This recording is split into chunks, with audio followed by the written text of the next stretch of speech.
नमस्कार, आप देख रहे हैं आज तक। आपके साथ मैं हूं अंजना ओम कश्यप। समझिए कि आज उत्तर प्रदेश में 2022 के चुनावों का सेमीफाइनल शुरू हो गया है। जिला पंचायत अध्यक्षों के चुनाव के लिए 53 सीटों पर वोटिंग होनी है।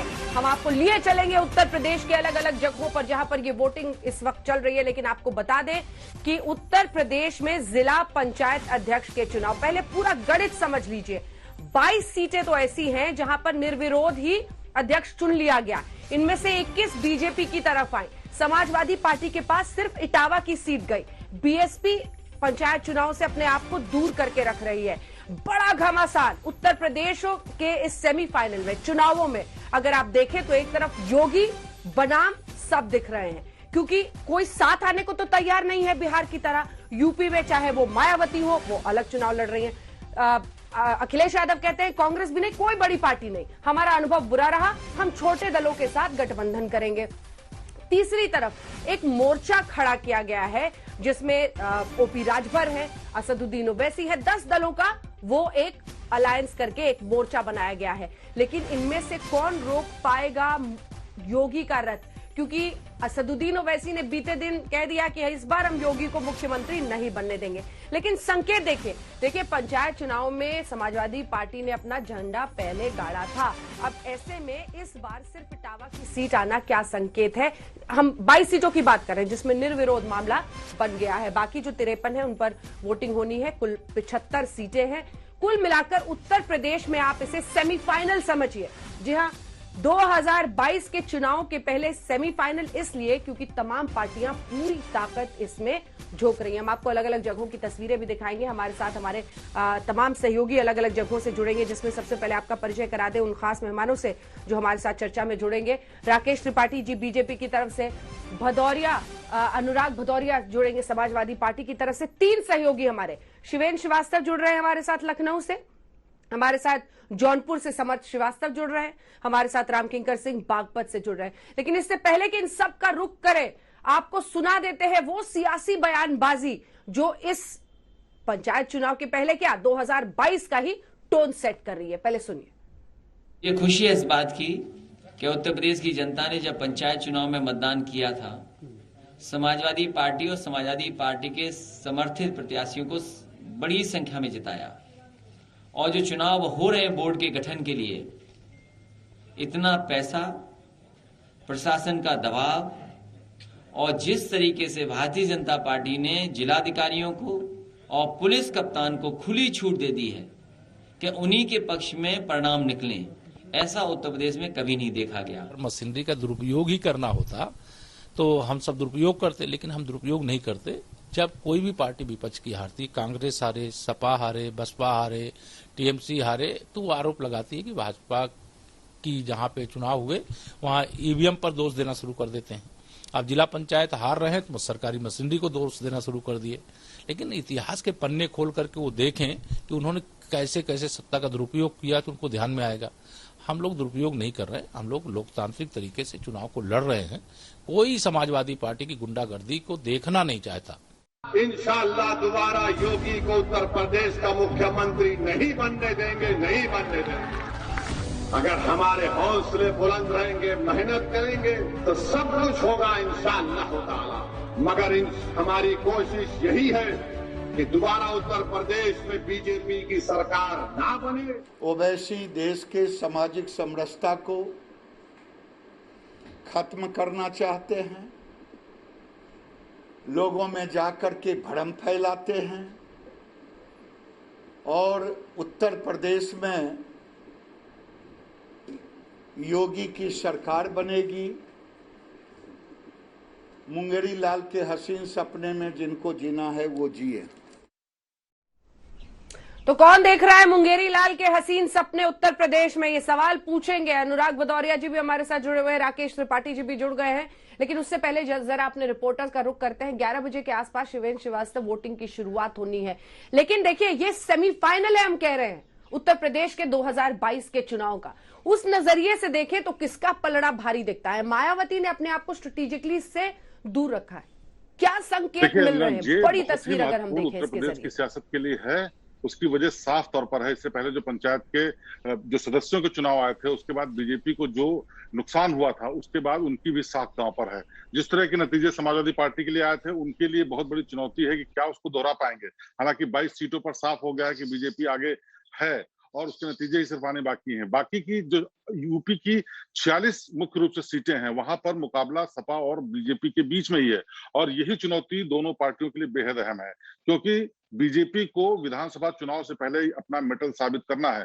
ये दिखाना है कि वो पिछली वाली जीत दोहरा सकती है और उसके लिए दिन रात सारे नेता किए हुए हैं। जितने भी मंत्री हैं, प्रभारी मंत्री हैं, चाहे वो सांसद हैं, विधायक हैं, उनको जिलों में डेरा डालने के लिए बोला गया। इससे पहले संगठन की जो बैठकें हुई, उसमें साफ निर्देश दिए गए कि किसी भी तरह की कोताही नहीं होनी चाहिए, क्योंकि साख का सवाल है।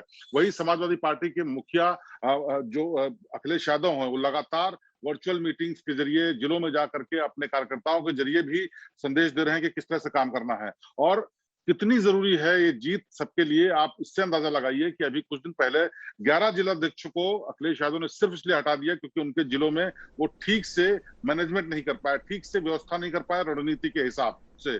और यही दूसरी पार्टियों का भी हाल है, लेकिन मुख्य मुकाबला जो है समाजवादी पार्टी और बीजेपी के बीच में है और इसीलिए दोनों पार्टियां दिन रात एक किए हुए हैं।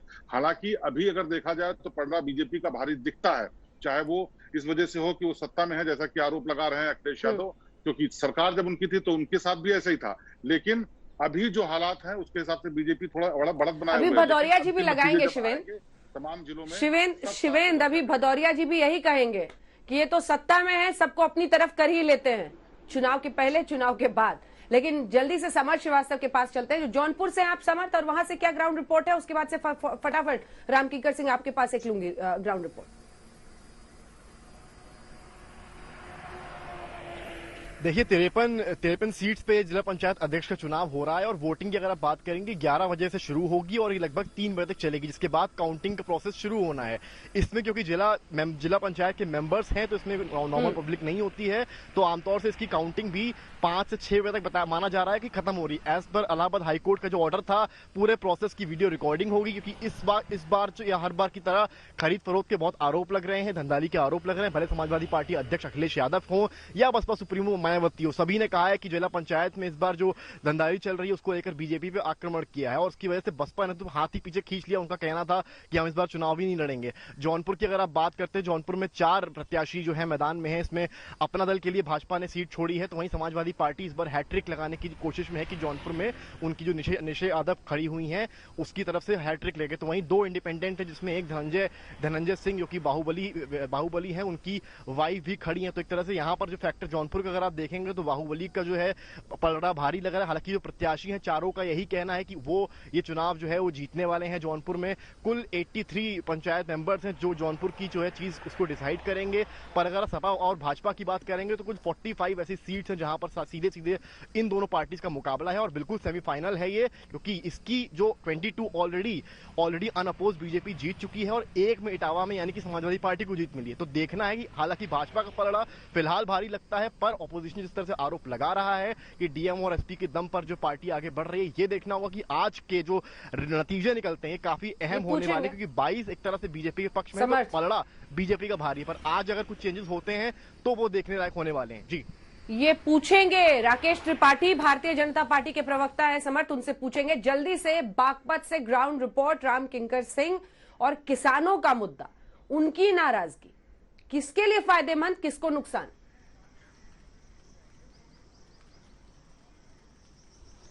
बिल्कुल अंजना, और किसान आंदोलन के बाद जब जिला पंचायत का चुनाव हुआ तो बीजेपी को थोड़ी निराशा जरूर हुई। हालांकि आरएलडी और विपक्ष के तमाम लोगों को यहां से संजीवनी मिली।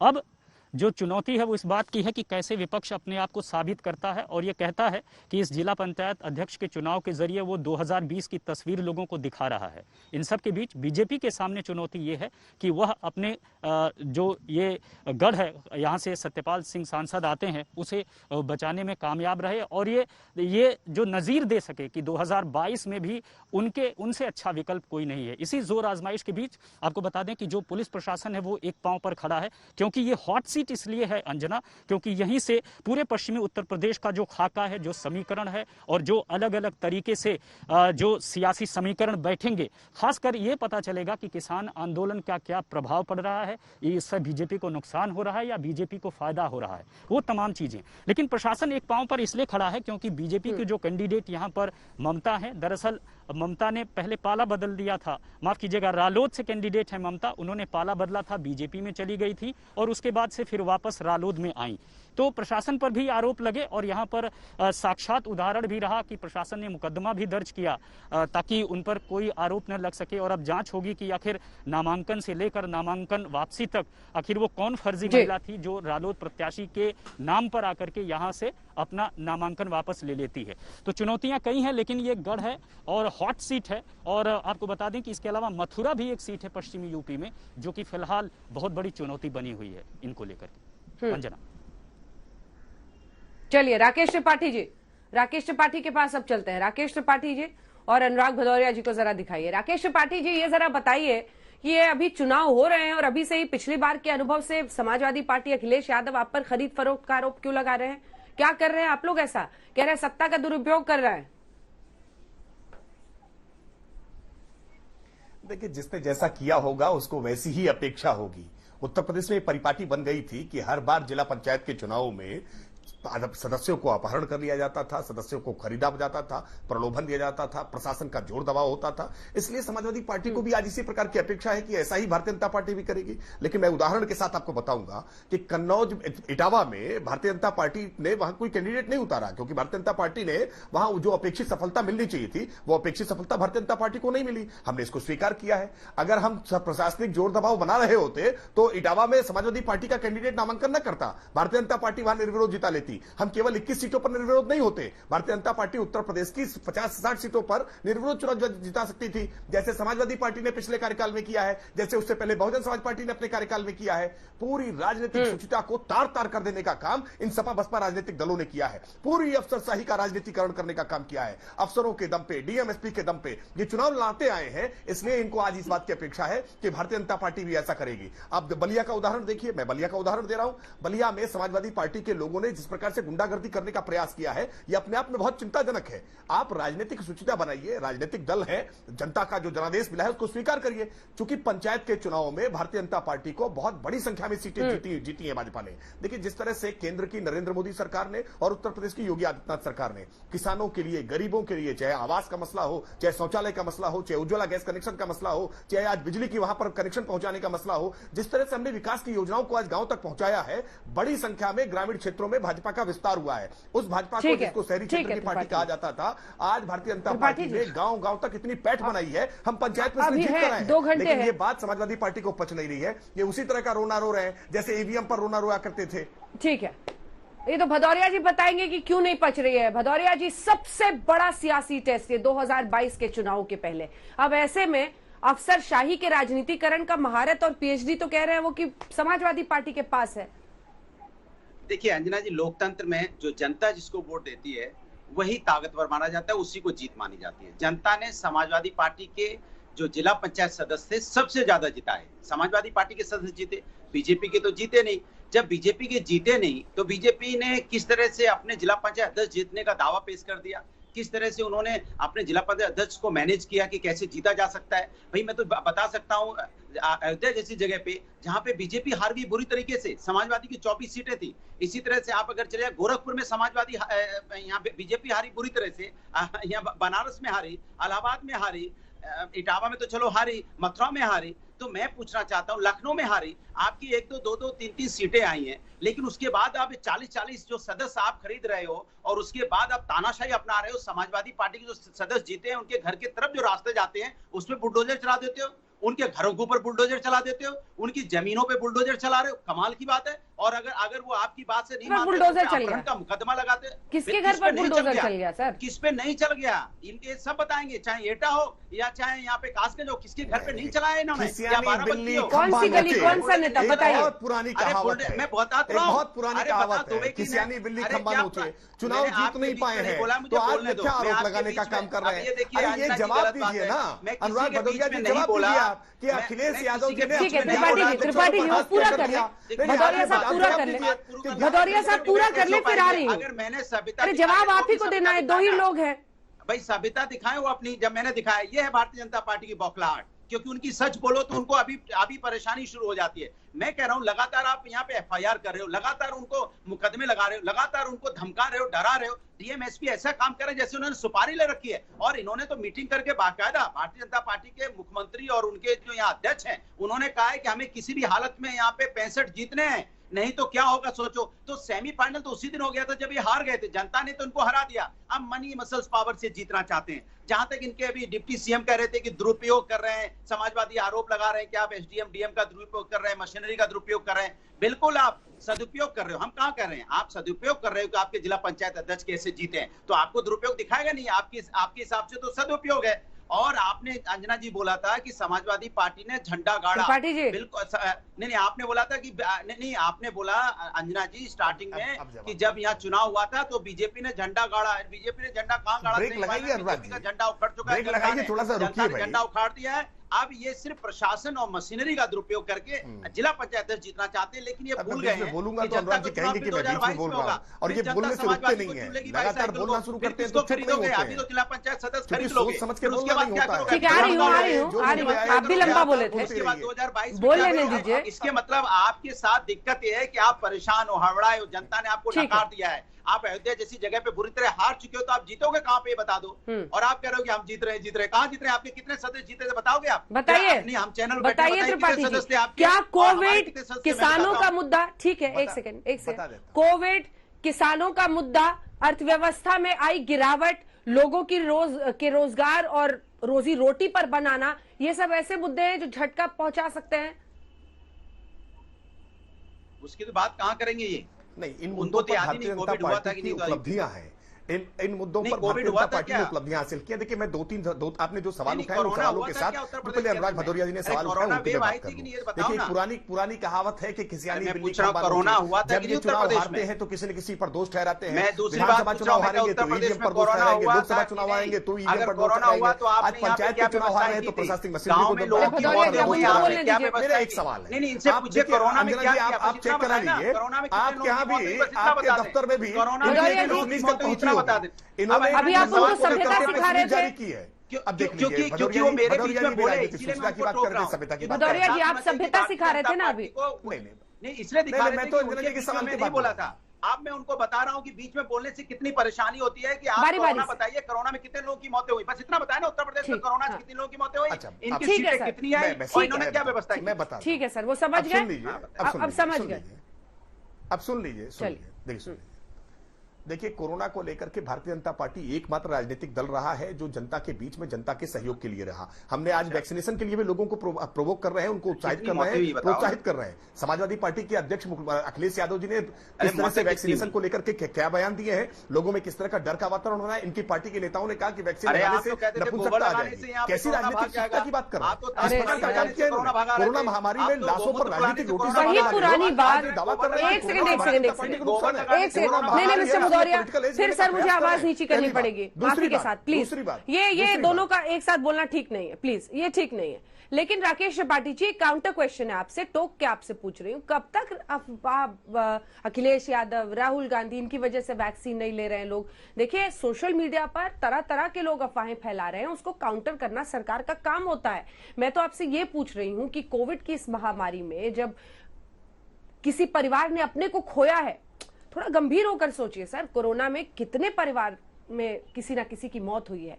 उन परिवारों पर क्या बीतेगी जिन्होंने ऑक्सीजन की कमी को झेला, या जिन्होंने देखा कि बेड नहीं है हॉस्पिटल में।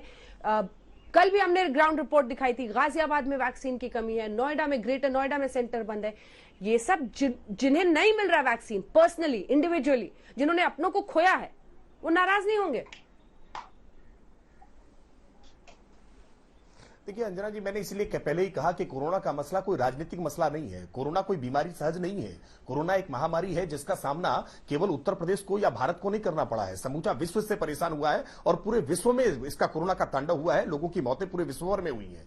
इसलिए ऐसे मसलों पर इस तरह की गिरी हुई राजनीति नहीं करनी चाहिए। मैं वैक्सीनेशन को लेकर के इसलिए इस बात को जिम्मेदारी से कह रहा हूं कि आज हम जिस समय तक बहस कर रहे हैं उस समय तक अखिलेश यादव जी ने अब तक वैक्सीनेशन नहीं कराया है, और वैक्सीनेशन को लेकर उनका दिया गया बयान, उसके क्या खामियाजा भुगतना पड़ा है। आपके चैनल पर मैंने रिपोर्ट देखी है। आपके संवाददाता समर्थ जब गए बाराबंकी में तो किस तरह से रिपोर्ट देखने को मिली है, सीतापुर में, रायबरेली में, कि लोग वहां पर वैक्सीनेशन कराने से परहेज करते रहे। उत्तर प्रदेश के पूर्व मुख्यमंत्री रहे, उन्हें जिम्मेदारी का परिचय देना चाहिए था। अलग अलग समय पर सरकार की आलोचना करना। अरे कुछ मसले ऐसे इस बात में तो दम है, चाहे आप इसको लाख नकारिए। विपक्ष के नेताओं ने मोदी विरोध में वैक्सीन विरोध कर दिया। तो ये सेमीफाइनल है 2022 के उत्तर प्रदेश के चुनाव का। योगी और योगी के चेहरे पर बीजेपी बढ़ रही है आगे, लेकिन दूसरी तरफ अखिलेश यादव अपनी साइकिल लेकर ओवरटेक करने की कोशिश में लगे हुए हैं। उधर मायावती चाह रही है इन जिला पंचायत, आज जिला पंचायत अध्यक्षों का चुनाव है, उससे मायावती अलग है, लेकिन वो विधानसभा चुनाव में पूरी ताकत झोंकेंगी। एक पूरा मोर्चा बना है जिसमें ओवैसी हैं, ओपी राजभर हैं, वो एक अलग कॉम्बिनेशन ट्राई कर रहे हैं। 5 साल 5 सीएम 20 डेप्यूटी सीएम, लेकिन इन सब के बीच किसका पलड़ा भारी ये आज के नतीजों से तय हो सकता है। हम आपको सुनाएंगे किस तरह की सियासी बयानबाजी हो रही है।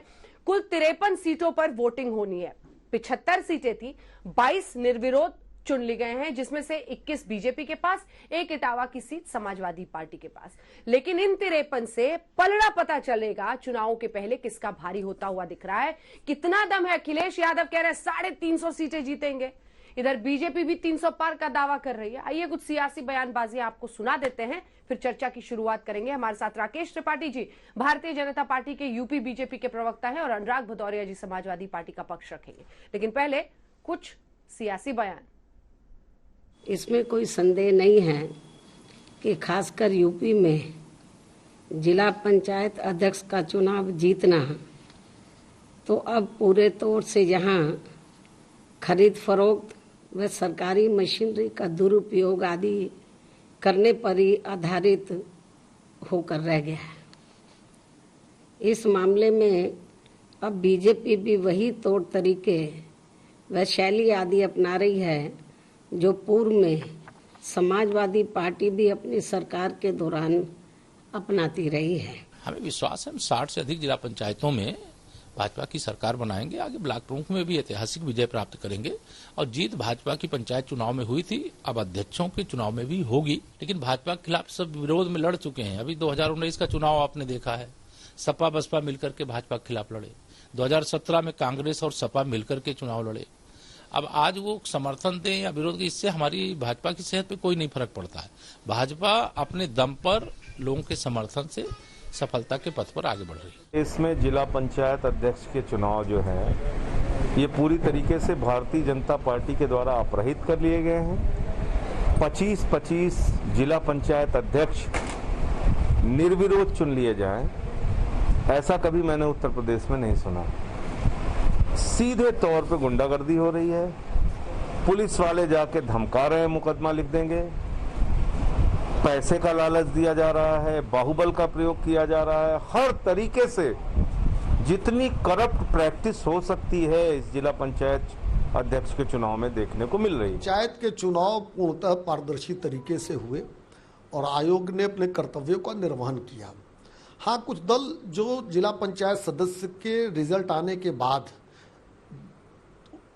ये फर्जी दावे कर रहे थे कि हमारे इतने सदस्य जीते हैं, हमने इतनी सीटें जीती हैं, और वो दल भी जिनके पास लड़ाने के लिए सदस्य नहीं थे वो भी रिजल्ट आने के बाद ये दावे कर रहे थे। चूंकि सिंबल पर चुनाव नहीं होता, आयोग में अलग से दलों की संख्या नहीं आती, उनकी कलई खुल रही है और जरूर वो छटपटाहट में है। तो चलिए चर्चा की शुरुआत करते हैं। राकेश त्रिपाठी जी हमारे साथ बने हुए, अनुराग भदौरिया भी बने हुए हैं। लेकिन भदौरिया साहब, आप उनकी बातों का भी जवाब दीजिएगा। और ये देखिए, कोविड के वक्त पर वैक्सीन को लेकर भ्रम फैला। आपने चाहे मोदी विरोध किया हो, शक जाहिर किया हो बीजेपी की वैक्सीन, हम आएंगे तो सबको लगाएंगे, ये बीजेपी की वैक्सीन, मैं नहीं लगाऊंगा वैक्सीन, ये सब का क्या मतलब है? दूसरी तरफ मैं आपसे उस मोर्चे पर भी जरा सवाल पूछना चाहती हूं जो ओपी राजभर और असदुद्दीन ओवैसी के 10 दिलों का भागीदारी मोर्चा है। क्या आपको लगता है कि जो तथाकथित सेक्युलर वोट होता है वही बटेगा उससे? असदुद्दीन ओवैसी ने बीते दिन कहा है कि योगी को मुख्यमंत्री बनने नहीं देंगे फिर से। देखिए, मैं दोनों का जवाब देता हूं। पहले आपने कोविड की बात की, तो ये बताइए कि समाजवादी ने कब कहा था कि यहाँ एम्बुलेंस की व्यवस्थाएं ना हो? कब हमने बोला था हॉस्पिटल की व्यवस्थाएं ना हो?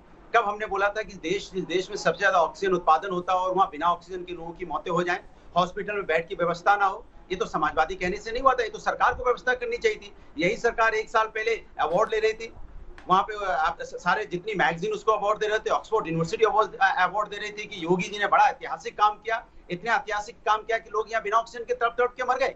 इतने ऐतिहासिक काम किया कि पंचायती चुनाव जबरदस्ती करा दिया, गांव-गांव में कोविड फैला के लोगों की मौतें हो गई। तो क्या सरकार इसकी जिम्मेदारी नहीं लेगी? क्या सरकार इसकी जिम्मेदारी नहीं लेगी कि लोग एम्बुलेंस का इंतजार करते रह गए? क्या सरकार इसकी जिम्मेदारी नहीं लेगी कि पीपल पेड़ के नीचे लोग आशा लगा रहे थे मुझे ऑक्सीजन मिल जाएगी? क्या सरकार इसकी जिम्मेदारी नहीं लेगी बेटियां अपनी मां को मुंह से ऑक्सीजन दे रही थी? क्या इसकी जिम्मेदारी नहीं लेगी कि एक पत्नी अपने पति को सरेआम मुंह से ऑक्सीजन देने की उसको बचाने की कोशिश कर रही थी? ये हालत उत्तर प्रदेश के अंदर में थे कि यहाँ पे शमशान घाट पे लकड़ियां नहीं थी कि वहां पे अंतिम संस्कार कर दिया जाए। शमशान घाट पे जगह नहीं, लोगों को बहाना पड़ा, नदियों में लाशें तैरती नजर आई और नदी के किनारे जानवर लाशों को नौचते नजर आई। ये भयावह स्थिति कभी उत्तर प्रदेश में देखने को मिलेगी? इसके बारे में कभी भारतीय जनता पार्टी की सरकार क्यों नहीं बात करना चाहती? हर चीज घुमा फिरा के विपक्ष पे डालना चाहती है। सरकार समाजवादी पार्टी की नहीं है, सरकार भारतीय जनता पार्टी की है। जिम्मेदारी भारतीय जनता पार्टी की बनती है कि समाज के अंदर में किसी को तकलीफ ना हो। इन्होंने हम इनसे पूछना चाहते हैं, कोविड में आप फेल हुए, महिला सुरक्षा में आप फेल हुए, रोजगार देने में आप फेल हुए, महंगाई को रोकने में आप फेल हुए, शराब माफिया को रोकने में आप फेल हुए, भूमाफिया अलग से पैदा हो गए,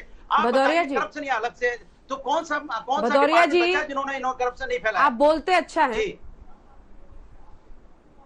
आप बोलते अच्छा है, लेकिन आपने वैक्सीन की बात घुमा दी।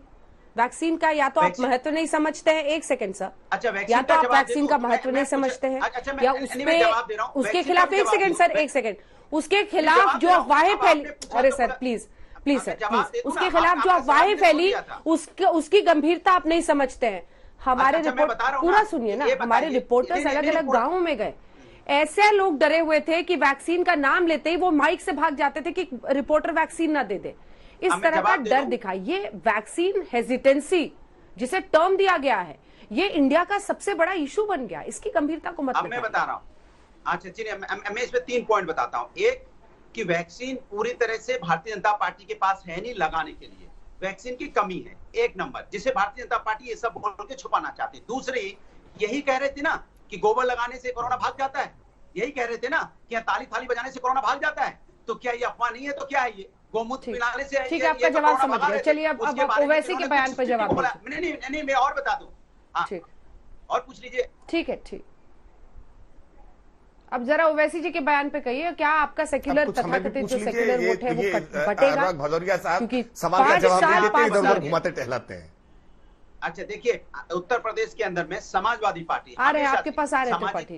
देखिए, उत्तर प्रदेश में समाजवादी पार्टी हमेशा से सामाजिक न्याय की बात करती है, समाज के विकास की बात करती है, समाज के अंदर में हर वर्ग हर व्यक्ति को अपने पैरों पे कैसे खड़ा हो, कैसे हमारा उत्तर प्रदेश आगे बढ़े, कैसे यहाँ पे बेरोजगारों को रोजगार मिले, कैसे यहाँ पे महंगाई कम हो, किसान का सम्मान कैसे हो, महिलाओं का सम्मान कैसे हो, इस पे समाजवादी पार्टी काम करती है। कौन क्या कहता है, कौन क्या मोर्चा बनाता है, इससे समाजवादी को कोई लेना देना नहीं। समाजवादी को जनता की चिंता है, नेताओं की वक्तव्य की चिंता नहीं होती है कि नेता क्या कहते हैं, जनता क्या कहती है उसके बारे में समाजवादी सोचती है। इसलिए समाजवादी पार्टी ने जब पंचायत के चुनाव में सदस्यों में सबसे ज्यादा पंचायत सदस्य जीते थे, जिसको आज भारतीय जनता पार्टी दरा धमका के अपने सदस्य को जिला पंचायत अध्यक्ष में त्रिपाठी जी, उन्होंने तमाम जो फेलियर्स हैं, नहीं मार्केट इवेंट करके एक परसेप्शन क्रिएट करना चाहती कि हमने सेमीफाइनल जीत लिया। सेमीफाइनल तो जिला पंचायत सदस्य को जीतने के बाद ही समाजवादी पार्टी ने जीत लिया था, और फाइनल 2022 में जिनको बाईसाइकिल पे बैठा के इन्हीं को घुमाएंगे, चिंता मत कीजिए। साइकिल पर बिठा के आपको घुमाएंगे, त्रिपाठी जी कह रहे हैं। साइकिल पे बिठा के पहले चाचा को घुमा ले, जिन चाचा को साइकिल से उतार दिया पिताजी को बिठा के घुमा ले, जिनका पद अध्यक्ष का अखिलेश यादव जी ने छीन लिया, उनको पहले परिवार को बिठा के घुमाए, क्योंकि समाजवादी पार्टी तो परिवार की पार्टी है, वो परिवार को बिठा कर घुमाए, पहले आवश्यकता इसकी है। और साइकिल पर बैठने लायक 2 ही आदमी इनके फिर जीत कर आने वाली स्थिति में है, जैसा लोकसभा के चुनाव के परिणाम में हुआ। 5 सीट परिवार की जीत करके आए थे, इसी तरह के विधानसभा के चुनाव परिणाम में भी आने वाला है, आप निश्चित रहिए। देखिए, पंचायत चुनाव को लेकर के भदौरिया ने कहा सच्चाई क्या है, जो अपने कैंडिडेट्स ये परिवार की बात कर रहे हैं, जनता ये आदतन यही समाजवादी पार्टी की अनुशासन संहिता, यही पहचान है। हल्ला बोल देना है, कहीं पर भी कहीं बैठेंगे हल्ला बोलना शुरू कर देंगे, अराजकता, गुंडागर्दी, यही समाजवादी पार्टी की मूल पहचान है। समाजवादी पार्टी इसी मूल पहचान के साथ और किसी टीवी डिबेट में इसी प्रकार का ये रवैया अपनाते हैं। हम हमसे अपेक्षा करेंगे, सबसे पहले इन्होंने कहा सभ्यता से बात करिए और किसी के बीच में मत बोलिए, और फिर लगातार बोलना शुरू कर दिया। आप ये बताइए कि 11 जिलाध्यक्ष बर्खास्त क्यों किए? आप जवाब दीजिए। आपने मैदान पहले ही छोड़ दिया, आपने हार स्वीकार कर ली। आपकी पार्टी के नेता आपके पार्टी के अध्यक्ष की बात सुनने को तैयार नहीं है, अखिलेश यादव जी को नेता मानने को तैयार नहीं है, इसलिए आप अपने जिलाध्यक्ष बर्खास्त कर रहे हैं। जब मोर्चे पर सेना हो तो सेनापति बर्खास्त नहीं किए जाते हैं। चुनाव के दौरान आप अपने जिलाध्यक्ष को बर्खास्त कर रहे हैं, ये किस प्रकार की परिपक्वता है, ये किस प्रकार की राजनीतिक परिपक्वता है? देखिए, अखिलेश यादव जी को राजनीति अभी सीखने की जरूरत है। वो मुलायम सिंह यादव जी से राजनीति को सीखे, उनके पिताजी एक अच्छे राजनीतिज्ञ थे। मुलायम सिंह यादव जी राजनीति के दांव समझते थे, वो राजनीति के बारी बारी से बोलिए महाराज, क्या कर रहे हैं, क्या कर रहे हैं भदौरिया यादव जी राजनीति में अपरिपक्व। अरे ठीक नहीं है ये मिस्टर भदौरिया, क्या कर रहे हैं आप, क्या कर रहे हैं, क्या ये ठीक नहीं है सर, प्लीज बात पूरी कीजिए। सवालों के जवाब नहीं है, इसलिए कितना बोले सर, मन नहीं मारा, 3 सवाल के जवाब आपने दिए, सवाल पूछ रहा हूं, किसी ने इंटरप्ट नहीं किया आपको? नहीं। हाँ बोलिए, पूछिए। मतलब आप सरकार हैं, आप विपक्ष से ही सवाल पूछेगा। अरे अपना बताइए ना सर, नहीं ये बताइए ना, वो गिना रहे हैं सरकार के फेलियर्स, वो कह रहे हैं कोविड में दूसरी लहर ने सरकार को एक्सपोज किया। हम ठीक है, पूछिए। देखिए, मैं फिर इस बात को बहुत जिम्मेदारी के साथ कह रहा हूं, कोविड के मसले को राजनीतिक मसला न बनाया जाए। कोविड का मसला केवल उत्तर प्रदेश का या भारत का मसला नहीं है, कोविड का मसला विश्वव्यापी मसला है। और जिस तरह से पूरे भारत ने कोविड के साथ डील किया है, कोविड को हराने के लिए प्रयास किया है, भारत की जनता ने, भारत के डॉक्टर्स ने, भारत के कोरोना वॉरियर्स ने, पैरामेडिकल स्टाफ ने, मीडिया ने, सबने जिस तरह के प्रयास किए हैं, उन प्रयासों की सब एक साथ एकजुट सराहना होनी चाहिए। और कोविड में जिस तरह से आज आप चाहे उदाहरण ले लीजिए ब्रिटेन का, चाहे उदाहरण ले लीजिए आप इटली का, चाहे उदाहरण लीजिए अमेरिका का, आज भारत तुलनात्मक रूप से कोविड से बेहतर लड़ा है उनसे। हमने देश में अपनी स्वदेशी वैक्सीन डेवलप की, आज 4 तरह की वैक्सीन भारत में लगने के लिए हम प्रयास कर रहे हैं। हम अच्छे प्रयास कर रहे हैं, उन प्रयासों की इनके बारे में सराहना नहीं करेंगे। एक बार घर से बाहर निकल करके कोविड पेशेंट की मदद के लिए बाहर नहीं निकले, राजनीतिक बैठकर आलोचना करना और सबों पर राजनीति करना, ये कितनी न्यूनता तक जाएगी, कितनी राजनीतिक गिरावट। राकेश जी, मैं आऊंगी आपके पास, एक बार राम किंकर सिंह को जरा दिखाइएगा। राम किंकर, मैं एक सवाल जरा, क्योंकि आम आदमी के नजरिए से देखें तो योगी की लोकप्रियता कितना बड़ा फैक्टर होगा। देखिए, योगी वो आप समझिए कि प्रचार मशीन है भारतीय जनता पार्टी के लिए। कोलकाता से लेकर गुजरात कहीं भी चुनाव हो, योगी और योगी की लोकप्रियता और उनको चुनाव प्रचार के लिए भेजा जाता है। योगी की लोकप्रियता कितना बड़ा फैक्टर हो सकता है। याद रखिए, पिछली बार चुनाव में किसी को नहीं पता था कि वो सीएम बनेंगे, उनके चेहरे पर चुनाव नहीं लड़ा गया था। केशव प्रसाद मौर्य की वही महत्वाकांक्षाएं जो वो अध्यक्ष के तौर पर चाहते थे कि मैं सीएम बनूं, पूरी न हुई, तो उनका गुस्सा भी थोड़ा सा दिखा है बीते दिनों। हालांकि फिर योगी जी उनके घर चले गए। योगी की लोकप्रियता ग्राउंड पर कितना बड़ा फैक्टर?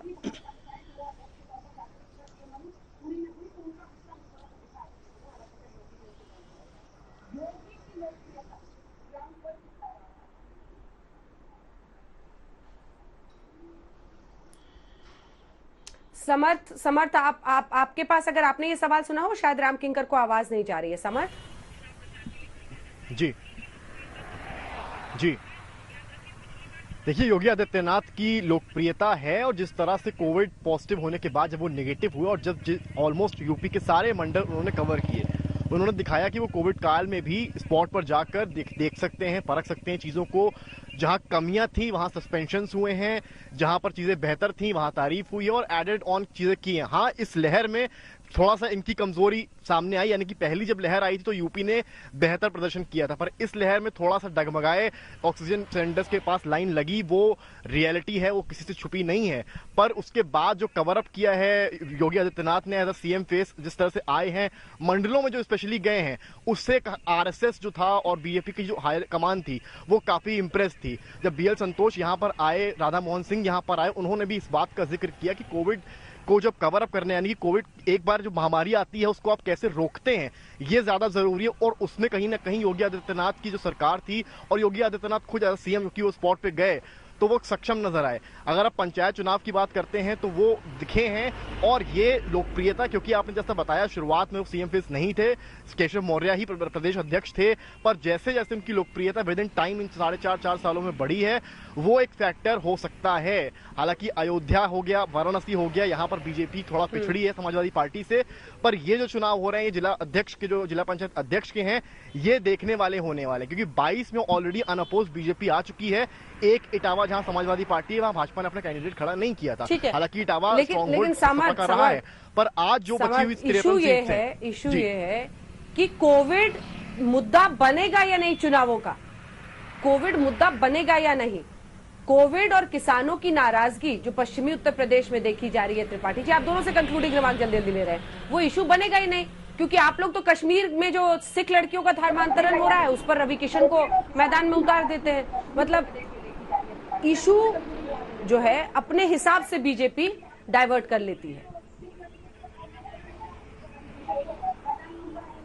मैं मानता हूं कि कोविड राजनीतिक मुद्दा नहीं है, कोविड को राजनीतिक मुद्दा नहीं माना जाना चाहिए। कोविड चूंकि किसी, अगर केवल उत्तर प्रदेश में फेल्यूर होता, उत्तर प्रदेश में केवल आया होता तो निश्चित तौर पर एक राजनीतिक मुद्दा इसको बनाया जा सकता था, लेकिन कोविड की महामारी से पूरा विश्व त्रस्त हुआ है, और जिस तरह से उत्तर प्रदेश ने इसको रोकने का प्रयास किया है, जिस तरह से उत्तर प्रदेश में प्रयास हुए, इसकी विश्वभर में सराहना हो रही है। यह दुर्भाग्यपूर्ण है कि उत्तर प्रदेश में राजनीतिक दल मदद करने की बजाय, लोगों के साथ खड़े होने के बजाय, लोगों के जख्मों पर मरहम लगाने के बजाय उनके जख्मों पर नमक रगड़ने का काम कर रहे हैं, लाशों पर राजनीति करने का काम कर रहे हैं। ये घिनौनी राजनीति से परहेज करना चाहिए। कोविड एक ऐसी महामारी है जिसमें मानवता पर संकट आया था, सबको भदौरिया साहब का जवाब, वक्त की कमी है त्रिपाठी जी, वक्त की कमी है, दोनों से कमेंट लेना है मुझे, ठीक है। भदौरिया देखिए भारतीय जनता पार्टी को इस बात का एहसास हो गया है कि उसने पूरे कोविड टाइम में अखिलेश जी गायब रहे, पूरे कोविड टाइम में मिस्टर अनुराग भदौरिया अखिलेश जी गायब रहे। मेरी बात पूरी हो जाए, पूरे कोविड, चूंकि कोविड से उत्तर प्रदेश की जनता बुरी तरह परेशान रही। उत्तर प्रदेश की सरकार ने 4.5 साल तक सिर्फ उत्तर प्रदेश की जनता को ठगा, इसलिए उत्तर प्रदेश की जनता